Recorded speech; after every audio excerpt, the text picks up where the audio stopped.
Shalom. Tema kita adalah New Spirit, New Normal.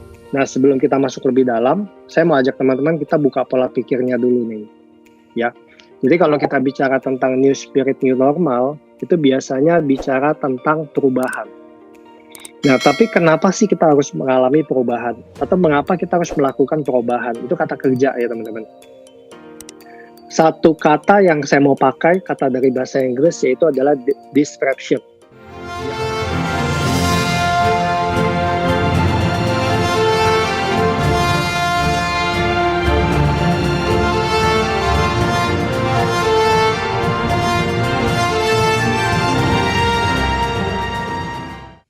Ya, atau dalam bahasa Indonesianya itu artinya adalah gangguan, disrupsi. Ya, kenapa muncul kata-kata disrupsi? Biasanya disrupsi itu muncul karena sesuatu yang biasanya sudah berjalan baik, lama bertahannya, dan sudah baik-baik saja, tiba-tiba muncul cara baru yang berbeda. Nah, biasanya cara baru yang berbeda ini, ketika mendatangkan hasil yang lebih baik, itu akan diterima oleh masyarakat. Habis ini setuju nggak teman-teman? Setuju ya? Oke. Nah, salah satu contoh kalau kita mau lihat disrupsi itu yang paling gampang adalah dulu semuanya kalau dagang, kalau jualan offline. Ya. Sekarang muncul yang namanya jualan online. Oke. Jualan offline itu jalurnya pasti seperti ini, ya, mulai dari produsen atau importir, kemudian masuk ke distributor, kemudian masuk ke toko, kemudian baru masuk ke konsumen. Kalau levelnya sudah lebih besar, misalnya sekelasnya Unilever atau Indofood, biasanya habis dari pabrik masuk ke distributor besar, distributor kecil, distributor menengah, distributor kecil, baru toko. Ya, habis toko juga masih masuk lagi mungkin ke pasar baru ke konsumen. Nah, itu jalurnya tuh. Nah, ketika muncul era internet, munculnya yang namanya apa? Online. Ya, Tokopedia muncul, kemudian Shopee muncul, kemudian Blibli muncul. Awalnya banget itu adalah Alibaba.com muncul, ya. Platform-platform online mulai muncul. Nah, akhirnya teman-teman, jalur distribusi yang tadinya panjang itu mulai kekat. Ya, nah siapa dari antara teman-teman dan saya yakin sebagian dari kita, bahkan mungkin semua, kalau mau beli sesuatu di toko offline, ya misalnya contoh saya kalau mau beli barang elektronik, biasanya saya cenderungnya lebih suka tuh lihat barang. Ya, beli kamera digital, beli handphone, enakan tuh kayaknya kalau beli online tuh gimana gitu ya, barang-barang tertentu. Nah, tapi sebelum saya beli ke toko offline, biasanya yang saya lakukan apa? Saya cek dulu harganya di online berapa. Ya, nah akhirnya apa teman-teman? Harga jauh lebih murah, udah pasti. Ya, karena jalur distribusinya kekat banyak. Nah, itu yang namanya disruption. Nah, jadi ketika kita punya toko offline sekalipun, kita tetap harus punya toko online. Setuju nggak, teman-teman? Karena kalau kita nggak masuk ke era online, kita akan ketinggalan. Semua orang akan melihat segala sesuatu awalnya dari, kalau nggak Google, ya di Indonesia Google, kalau China itu biasanya Yahoo Search lebih populer. Nah, kemudian contoh lain apa kalau kita mau lihat? Kita bicara disrupsi, ya, Grab atau Gojek. Ya, siapa yang keganggu bisnisnya teman-teman? Ojek pangkalan plus Bluebird. Ya, kalau kita mau sebut brand tuh Bluebird, itu keganggu. Teman-teman bayangin, Grab Car itu dia nggak perlu DP mobil. Bluebird kalau mau ekspansi, dia harus siapin dana buat DP mobil nggak? Grab nggak, Gojek nggak, ya, nggak perlu DP mobil. Kemudian nggak perlu punya bengkel, nggak perlu gaji sopir, nggak perlu mengalami depresiasi dan sebagainya. Nah, semua cost tadi itu hilang teman-teman. Yang dapat benefit siapa? Konsumen. Ya, nah, jadi teman-teman lihat, sesuatu yang baik mendisrupsi yang lama, itu akan diterima oleh masyarakat. Nah, jadi nggak selamanya perubahan itu jelek, teman-teman. Akhirnya, perusahaan sekelas Bluebird pun dia harus kerjasama dengan Gojek.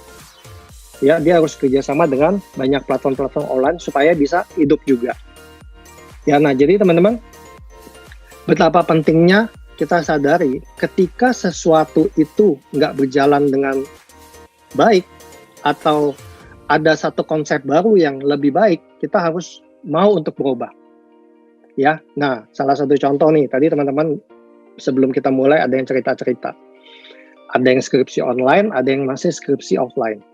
Ada yang kuliah online, ya mostly kayaknya sekarang semuanya hampir kuliah sekolahnya online. Nah, banyak yang bilang, mulai dari orang tua ya, orang tuanya bilang apa?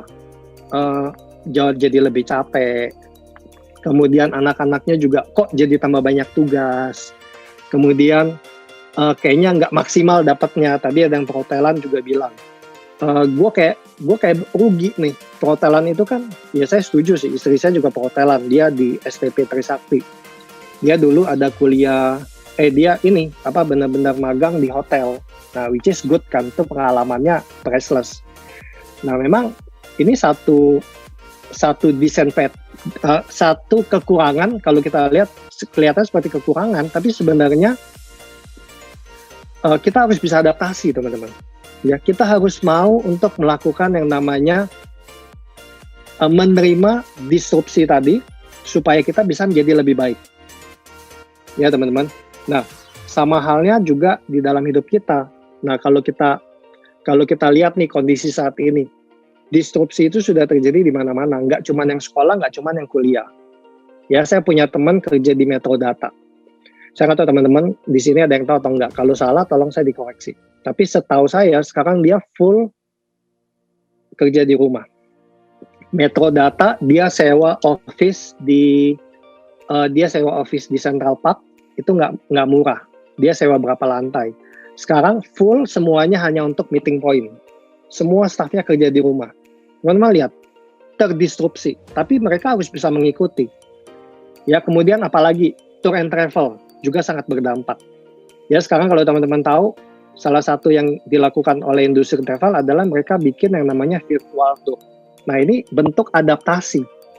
Bisa berjalan nggak virtual tour? Ya, ada yang oke, ada yang nggak. Hambatannya apa misalnya? Salah satu hambatannya adalah sinyalnya kadang ada yang bagus, ada yang jelek. Ya, kemudian view-nya juga nggak 4G, bahkan nggak tajam. Ya, tergantung kamera yang penerima sama kita yang terimanya seperti apa. Ya, itu masalah. Kemudian banyak travel mereka mulai munculin produk yang namanya staycation, jual hotel-hotel di dalam kota. Ya, Pullman misalnya, yang harga pasarannya 2-5 juta per malam, sekarang di bawah 1 juta, hanya 900 ribuan. Nah, kemudian teman-teman, ada nggak yang tetap, misalnya ini kita ngomong travel ya, tetap ada. Saya punya teman di dunia travel juga, dia tetap bikin produk offline. Dia bikin, teman-teman bayangin, ke Turki, fasilitas bintang 4, bintang 5, 10 hari, pesawatnya Etihad, full board, harganya hanya 9,9 juta. Nggak ada yang mau pergi, teman-teman. Ya, jadi sampai segitunya. Kalau industri travel nggak melakukan perubahan, akhirnya dia akan terdampaknya nggak baik. Ya, nah jadi ini salah satu contoh. Terus office misalnya.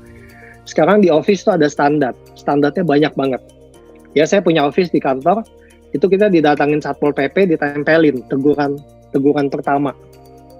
Listnya banyak, kita cuma satu yang kita nggak ada. Tempat cuci tangan di depan pintu. Itu doang yang kita nggak ada. Sisanya kita ada. Jadi banyak banget teman-teman. Harus masuk cek suhu, hand sanitizer di mana-mana, disinfektan setiap minggu, ada suratnya kalau sudah didisinfektan. Harus pakai masker semua. Terus poster himbauan protokol juga harus ada di mana-mana. Terus jumlah orang juga harus dibatasi. Rutin tes COVID. Ya, terus sama tempat cuci tangan, pintu masuk yang tadi. Jadi banyak. Ini adaptasi, teman-teman. Kemudian Pizza Hut, kalau teman-teman lihat. Ya, sampai dia jualan di pinggir jalan. Ya, saya yakin teman-teman pasti ada lihat deh. Pizza Hut dia jualan pinggir, dia kejar bola. Ya, adaptasi. Ya, kemudian kalau teman-teman dengar, ada juga maskapai penerbangan dari luar negeri. Dia jualan gorengan. Thai Airlines, kalau saya nggak salah. Dia jualan gorengan dan laku. Ya, laku banget. Kemudian sekolah online, kerja online yang kita bahas, jualan online, ya sekarang agen-agen properti, agen-agen MLM, agen-agen insurance, presentasinya apa? Online sekarang, ya. Kemudian food blogger juga, kalau teman perhatiin yang suka nonton acara food blogger, ya. Sekarang kontennya mereka udah nggak adu-aduan makan banyak dan pedes-pedesan. Sekarang apa? Mereka cari UMKM kecil untuk diangkat, ya. Secara ekspos buat mereka bagus, diterima oleh masyarakat, ya. Secara bisa membantu juga UMKM-nya. Nah ini disrupsi teman-teman, ya di situ. Dan masih banyak lagi.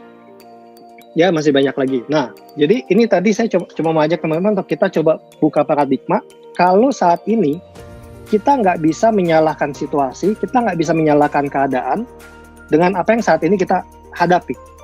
Ya, baik yang sekolah, baik yang kuliah, baik yang kerja, baik yang punya bisnis, terutama yang terdampak. Jadi kita harus mau beradaptasi, kita harus mau untuk berubah, dan kita harus mau melakukan perubahan. Ya, sampai sini dulu. Nah, sekarang apa nih yang kita harus bertumbuh dan menjadi baru? Jadi intinya adalah kita harus mau, teman-teman dan saya, kita harus mau melakukan suatu proses, yaitu bertumbuh dan memperbarui. Oke? Nah, ada dua hal yang kita bisa lakukan untuk kita bisa bertumbuh dan memperbarui. Apa itu? Pertama adalah dari sisi spiritual, kedua dari sisi jasmani. Nah, saya akan lebih banyak bahas dari sisi spiritual, karena menurut saya sisi rohani, sisi jasmani itu teknis, teman-teman. Ya, itu teknis, bisa dipelajari.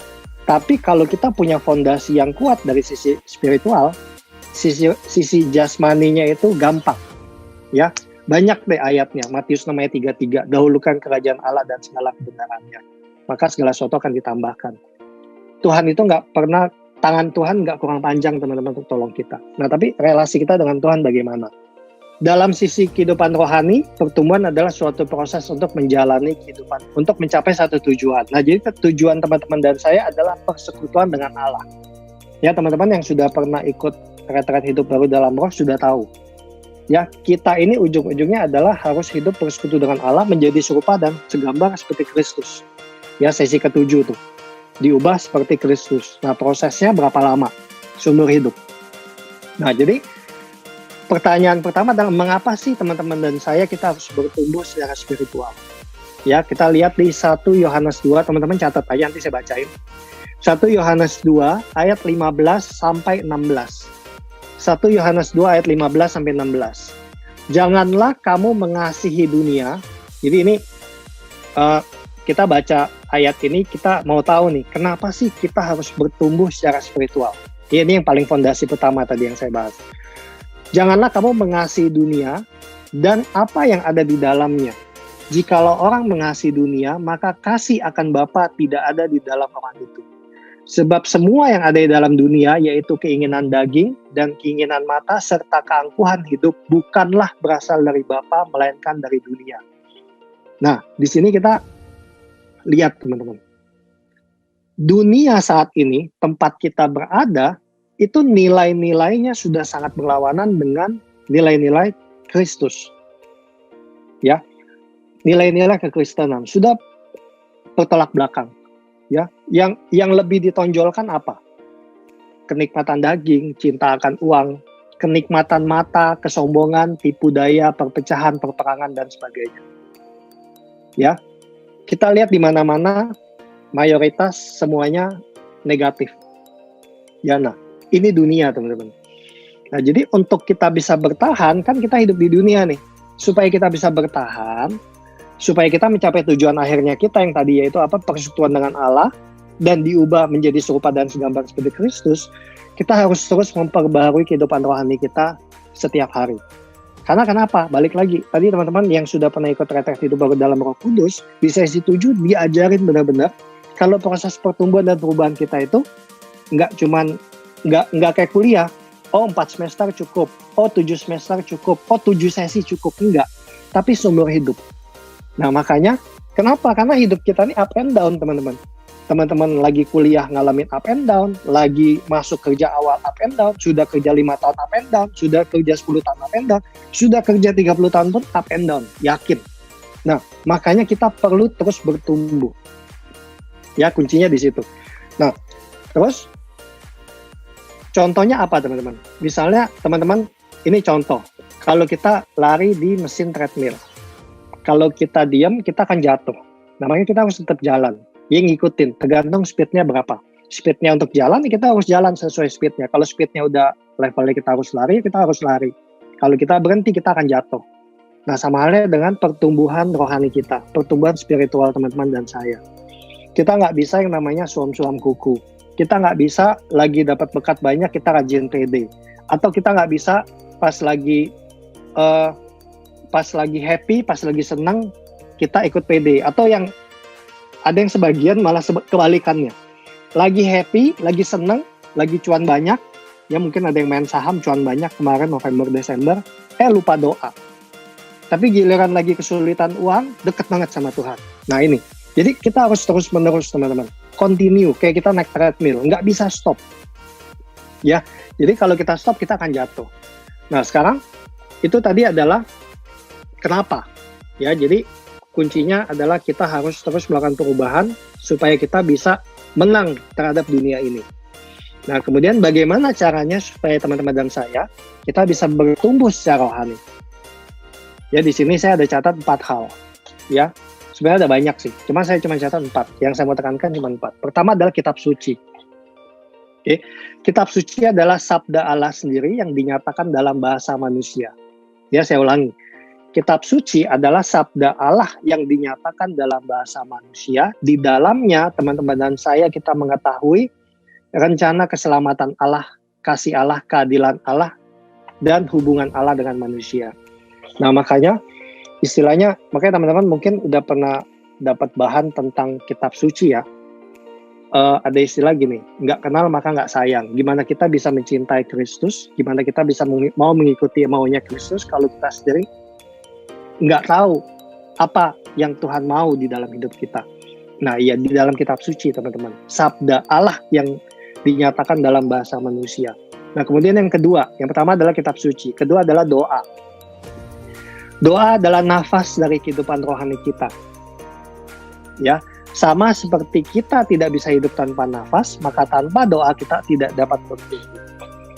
Ya, doa itu penting teman-teman. Ya, kita jangan ngomong cuma sekedar doa makan, doa tidur, doa pagi ya. Maksudnya doa yang benar-benar kita berbicara dari hati ke hati dengan Allah. Kita luangin waktu deh dengan Allah. Mungkin untuk awal kita nggak usah lama-lama. Ya 10 menit, tapi ngomongnya tuh intim teman-teman. Benar-benar kayak teman-teman tuh lagi mengandalkan Allah. Allah itu benar-benar sangat kita butuhkan. Yang ketiga, sarana untuk kita bisa bertumbuh secara spiritual adalah sakramen. Ya, saat ini rajin ikut Ekaristi, walaupun online. Ya, mungkin sebagian dari teman-teman ada yang sudah pernah ikut offline, ya, walaupun dibatasi. Sakramen adalah cara yang diberikan oleh Kristus lewat gerejanya agar rahmat Tuhan mengalir kepada umatnya, yaitu kita. Ya, yang ketiga adalah sakramen. Yang keempat adalah, nah ini yang keempat, belajar, teman-teman. Ya, supaya kita bisa bertumbuh secara rohani, secara spiritual, kita harus mau belajar. Kalau teman-teman mau jadi arsitek yang hebat, ya teman-teman harus mencintai matematika mungkin, ya hitung-hitungannya harus kuat. Kemudian harus jago gambar mungkin, ya arsitek. Kemudian kreativitasnya dilatih. Misalnya saya punya teman arsitek. Dia lulusan Amerika, teman-teman. Dia bilang sama saya salah satu cara untuk dia mempertajam dia punya kreativitas adalah dia rajin beli buku-buku tentang arsitek. Ya, jadi dia ngeliat nih, dia lihat terus. Walaupun dia belum butuh, dia lihat terus. Nah, lama-lama nih akan kayak alam bawah sadarnya tuh recall-nya banyak, teman-teman. Jadi ketika dia ada satu project, dia harus bikin sesuatu. Nah, ini bisa udah ada isinya, teman-teman, karena dia terus mau belajar. Ya, nah, misalnya apa contoh kita belajar secara spiritual? Ya, ikut PA, pendalam Alkitab, kemudian ikut KPKS. Saya sejak PSBB, kalau nggak salah udah 2 kali ikut KPKS. Kenapa? Karena online, teman-teman. Ya, jadi ya fun-fun aja, ikut aja. Toh KPKS paling cuma 1 jam, 2 jam selesai online di rumah doang gitu ya. Kemudian ikut PA juga pasti online semua. Ya ikut PD seperti acara ini, terus ada doa bareng. Ya kita harus belajar teman, kita harus belajar. Kemudian bisa juga Vindes tuh suka ngasih banyak buku referensi ya. Nah itu juga bagus teman-teman, silakan bisa beli aja di Tokopedia. Saya belakangan lagi suka beli buku di Tokopedia. Ya cukup lengkap sih Tokopedia ya. Kemudian bisa juga di Trifindes ya kalau nggak ada di Tokped. Oke, belajar dari para kudus, Santo Santa, Bunda Maria, dan Yesus sendiri. Ya kita harus belajar teman-teman. Ya intinya di situ.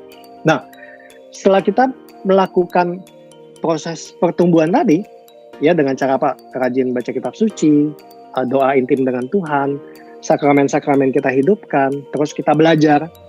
Ya, nah buahnya apa nih? Buahnya apa sih yang kita mau? Kan Tuhan juga bilang kan, kalau nggak berbuah ya ditebang.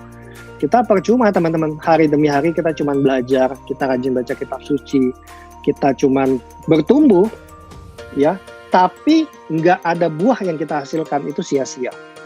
Pada saat kita bertumbuh, yang merasakan itu ya kita, yang diproses itu kita teman-teman. Tapi pada saat kita berbuah, nah disitulah kemuliaan Allah dinyatakan. Ya, siapa yang merasakan? Sekitarnya kita. Orang tua kita melihat ada perubahan dalam hidup kita, pasangan kita melihat ada perubahan dalam hidup kita jauh lebih sabar, ada kasih dan sebagainya. Nah itu buah. Ya, bahkan yang Tuhan mau, teman kita yang dulu sama-sama bejat mungkin ya gitu ya, ikut bertobat. Nah itu buah. Jadi bukan kita rasain tapi orang lain. Ya. Nah buahnya apa nih yang diharapkan? Ada 2 yang saya catat. Pertama adalah pertobatan. Ya. Kedua adalah kekudusan.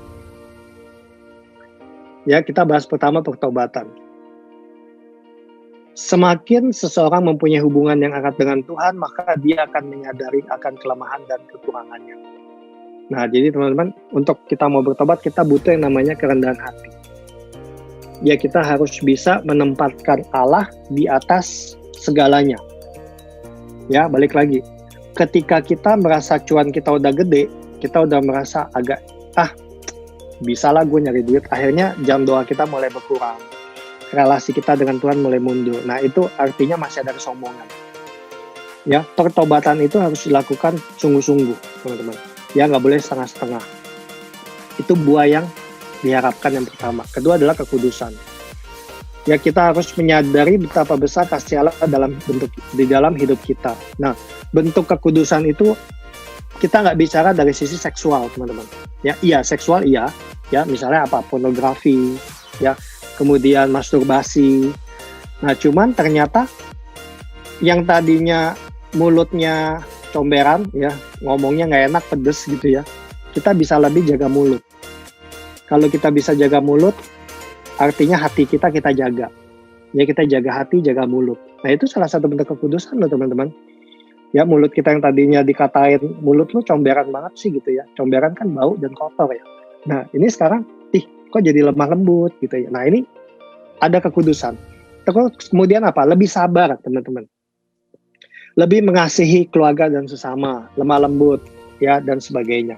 Buah dari pertumbuhan kita adalah pertobatan dan kekudusan. Mengapa kita harus bertumbuh secara spiritual? Nah ini dari sisi spiritual pertumbuhan kita teman-teman. Nah bagian kedua adalah dari sisi jasmani. Saya nggak akan bahas banyak dari sisi jasmani karena menurut saya jasmani itu terlalu teknis. Ya, pertumbuhan dari sisi jasmani itu misalnya contoh teman-teman yang kuliah, ya kok sekarang kayaknya IP gue turun nih sejak kuliah online. Nah teman-teman cari tahu deh apa yang harus teman-teman lakukan supaya bisa IP-nya stabil bahkan naik. Ini apa nih? Ya, apa nih yang mendisrupsi gue nih? Apa yang bikin gue sekarang IP-nya jadi turun? Apa? Cari tahu. Ya, mungkin kalau di kampus suasananya emang suasana kuliah. Tapi ketika gue kuliah di rumah, suasananya nggak kayak kuliah. Nah, ciptakan suasana itu nih contoh misalnya. Kadang suasana itu juga mendukung teman-teman. Teman-teman mau diet nih, tapi di rumah, satu rumah isinya mungkin misalnya 5-10 orang gitu ya. Semuanya setiap jam 10 malam makannya pop mie. Itu bukan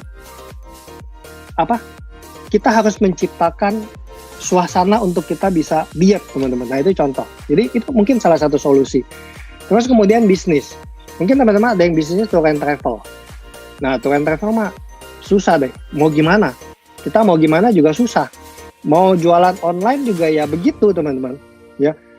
Ya pivot, cari bisnis lain. Apa nih? apa bisnis, apa peluang yang lagi jalan saat ini. Ya, apa? Cari tahu. Nah, makanya saya bilang kalau just money itu agak teknis.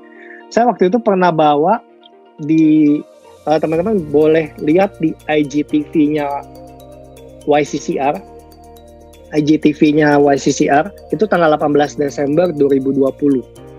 Saya di situ ada bicara tentang tentang ini, ya tentang just money. Ya lebih ke teknis dari sisi bisnis dan lain-lain ya. Nah, teman-teman boleh nonton di situ. Cuman yang saya mau bagikan di sini malam ini cuman satu aja yang buat just money. Ya nanti teman-teman boleh nonton di situ ya, itu cuman berapa belas menit gitu ya, sebentar. IGTV YCCR 18 Desember. Itu saya yang bawa. Nah, yang saya mau bagikan malam ini adalah untuk teman-teman kita bisa bertumbuh secara just money ya dari sisi duniawi. Kuncinya cuma satu, teman-teman harus mau belajar. Ya, karena kalau kita nggak mau belajar, itu susah teman-teman, berat. Ya, jadi misalnya, itu yang tadi saya bilang. Misalnya contoh teman-teman punya bisnis benar-benar totally nggak bisa jalan.